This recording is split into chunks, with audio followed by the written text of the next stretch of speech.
Assalamualaikum warahmatullahi wabarakatuh.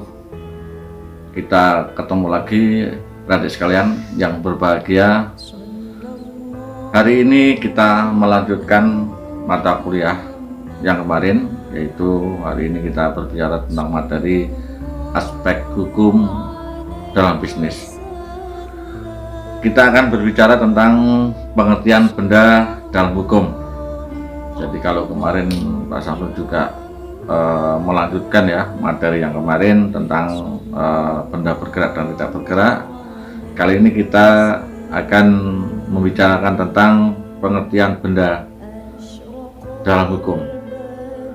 Hukum benda adalah peraturan-peraturan hukum ya, jadi yang mengatur tentang benda atau barang-barang dan hak kebendaan. Pengertian benda ini dibedakan menjadi pengertian dalam arti sempit juga dalam arti luas. Oke, kita akan berbicara tentang kebendaan, bahwa benda itu berdasarkan pengertiannya dinyatakan dalam pasal 499 KUH Perdata. Menurut paham undang-undang, yang dinamakan dengan kebendaan ialah tiap-tiap barang dan tiap-tiap hak yang dapat dikuasai oleh hak milik. Jadi kalau tempo hari Pak Samsul bilang bahwa yang memiliki hak milik adalah subjek hukum. Kemudian berdasarkan ketentuan tersebut, pengertian benda meliputi segala sesuatu yang dapat dimiliki oleh subjek hukum, baik itu berupa benda, barang maupun hak, sepanjang objek dari hak milik itu dapat dikuasai oleh subjek hukum. Jadi orang memiliki barang itu diatur oleh Undang-Undang 499 ya, KUH Perdata, yang disebutkan bahwa kita memiliki suatu benda apapun yang kita miliki itu dilindungi oleh undang-undang. Kemudian kita lanjutkan tentang dalam sistem hukum perdata ya, perdata barat, pengertian benda sebagai objek hukum tidak hanya meliputi benda berwujud yang dapat ditangkap panca indera, tetapi juga benda yang tidak berwujud, yakni hak-hak atas benda yang berwujud. Kemarin sudah saya sebutkan ya, benda yang berwujud dan tidak berwujud. Kemudian dasar hukum benda. Benda yang dalam hukum perdata diatur dalam buku ya 2 BW. Pengaturan tentang hukum benda dalam buku 2 BW ini menggunakan sistem tertutup, artinya orang tidak diperbolehkan mengadakan hak kebendaan selain dari yang diatur dalam undang-undang. Selain itu, hukum benda bersifat memaksa, artinya harus dipatuhi, tidak boleh disimpang, termasuk membuat peraturan baru yang menyimpang dari yang telah ditetapkan. Jadi benda itu dilindungi ya. Benda itu bisa berpindah tangan, itu tergantung bagaimana cara memindahkan.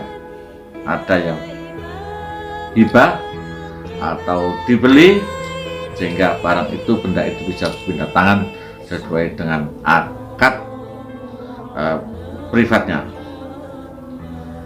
Kemudian pada masa kini ya, selain diatur dalam buku BW, hukum benda juga diatur dalam Undang-Undang Pokok Agraria. Jadi kalau kita berbicara tentang Undang-Undang Pokok Agraria tahun nomor 5 tahun 60, di mana hak kebendaan berkaitan dengan bumi, air, kekayaan yang terkandung di dalamnya. Jadi itu yang mengatur Undang-Undang nomor 5 Agraria ya.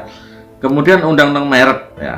Jadi ini kalau merek berarti merek itu adalah nomor 21 tahun 1961 yang mengatur tentang hak atas penggunaan merek perusahaan dan merek perniagaan.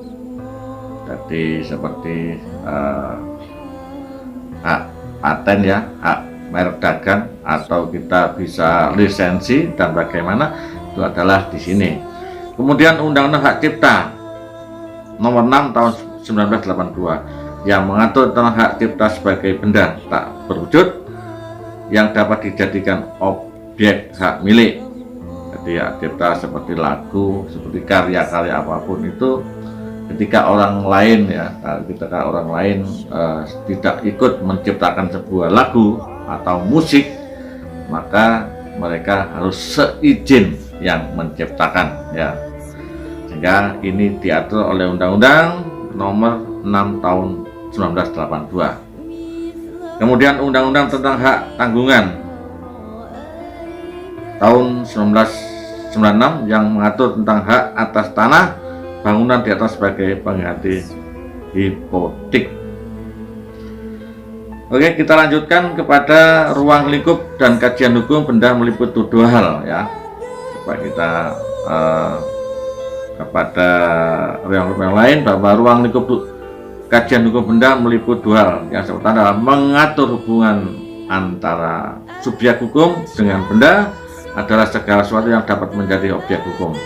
Yang tadi sudah saya sebutkan, mengatur hubungan antara subjek hukum dengan hak kebendaan. Hak kebendaan adalah kewenangan untuk menguasai benda.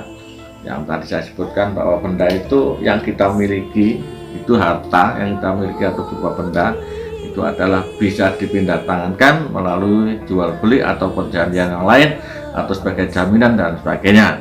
Jadi benda itu bisa berpindah tangan asalkan diatur dalam sistem perdagangan kita. Kemudian kita lanjutkan tentang pembagian benda ya. Jadi sebenarnya ini sudah saya sebutkan kemarin tadi, pembagian benda itu ada benda bergerak, tidak bergerak, ada benda berwujud dan benda tidak berwujud, benda yang musnah dan tidak bisa musnah, kemudian benda yang dapat diganti dan tidak dapat diganti, benda yang dapat dibagi dan tidak dapat dibagi, benda yang diperdagangkan dan tidak diperdagangkan. Satu poin yang di bawah saja. Jadi benda itu tidak semua ada batasan yang bisa dijual atau tidak. Ada yang dikuasai negara memang tidak bisa dijual oleh privat ya. Jadi seperti yang dilindungi oleh negara, tidak semua benda bisa kita miliki ya, sesuai dengan diatur undang-undang, dan tidak semua benda kita perjualbelikan, dan itu dikuasai oleh negara. Saya kira itu ada sekalian kuliah pada hari ini memanfaatkan ya. Anda bisa menjabarkan sendiri sebagai seorang mahasiswa, bisa mencari kajian-kajian kebendaan, namun sebagai penghantar daripada mata kuliah aspek hukum dan bisnis, ini yang dapat bisa saya sampaikan. Saya kira itu. Saya kira wassalamualaikum warahmatullahi wabarakatuh.